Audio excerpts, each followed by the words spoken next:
Hey guys, PeeCarNoo here, bringing you another GTA 5 video, and what you're seeing in the background now is probably one of the most intense races I've had in a long time with me and Shaggy within the T20, so I thought I'd leave that in the background for your eyes to indulge on the beautifulness of this purple. I am not switching to purple, but that's just a temporary colour I used for that showcase. But yeah, it was a really nice video, so I'll let you check out the gameplay in the background. And the main topic of today is basically the different phases we've had within GTA 5 racing. You know, say from when the game first came out back in 2013, back in September, so it's pretty much 2 years from now.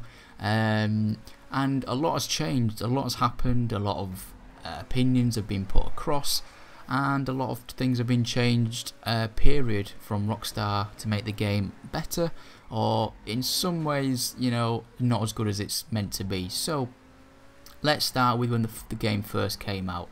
When the game first came out, you know, people didn't see the competitive side to GTA 5 in terms of racing. Even myself, you know, it was fun just to do things like little sort of like straight line races, drag races, maybe a few jumps and things like that.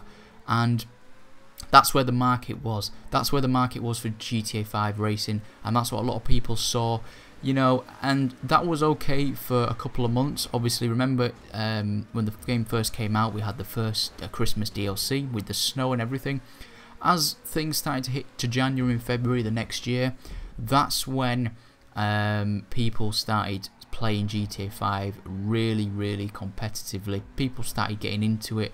I know, because I joined Shaggy's stream one night and I saw this guy racing. I was like, you know what, this is what I used to do on GTA 4. This is what I used to do all the time, because on GTA 4 I used to be a massive sort of hot lapper and racing all the time on that game, and that game's just epic, period, still. But the point is, I joined a stream and the guy was actually racing under, you know, really competitive rules, and he used the camera view, which I was thinking not many people use the camera view, because, you know, it's not some things that you see, but if that makes sense. So I was like, you know what, I'll jump in, and from there it's really taken off. So what I'm trying to say is, you know, at first it was contact racing, but we didn't have an option, you know, that was the only thing. And, you know, obviously people were just getting new into this sort of serious racing, so you had a lot of players that didn't know what they were doing and used to get rammed off the track and so forth. So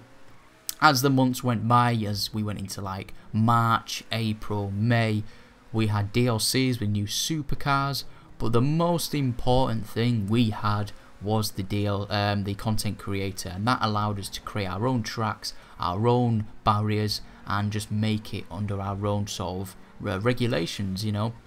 And from then it also brought non-contact. Now non-contact was, you know, at the time we were like, this has solved everything, you know, no lag, no more getting taken out, job done Rockstar, you know, give yourself some cookies.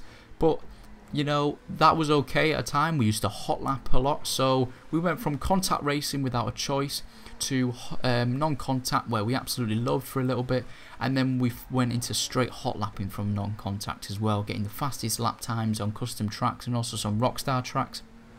And now, as the years gone by, from end of 2014, we had the next gen version, which allowed us to share our content, so other players could share their races and things like that, which added a whole new series. And then we had things like crew v crew battles, where you got really competitive, where we saw, you know, SB versus Nodo. So that was the peak of GTA 5 racing.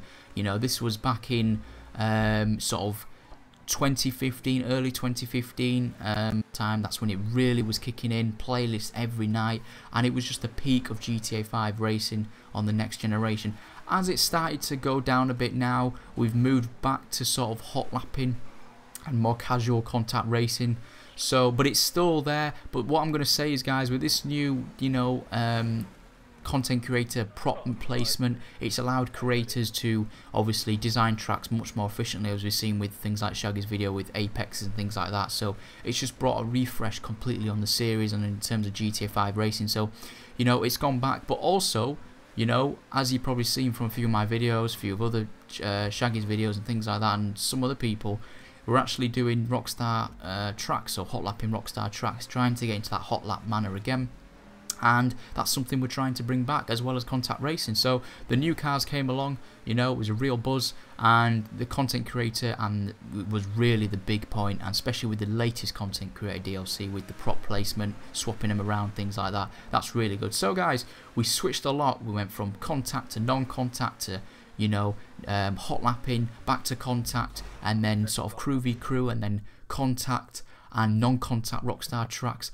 This is getting tiring, but yeah guys, went through different phases, and I just want to see what you guys think. Do you think it's slowly dying now, or what were your phases? You know, did you always jump into casual racing and just continue that through the 2 years, or have you gone like me, casual, serious, and you know, and so on? So that's just a little timeline of the GTA 5 racing and my thoughts on it, and it's really good. I'm really enjoying GTA 5 at the moment, and I hope to bring loads more videos to the channel. So if you haven't already, subscribe, and if you enjoyed the video, leave it a like. You know what to do. See you later guys, cheers.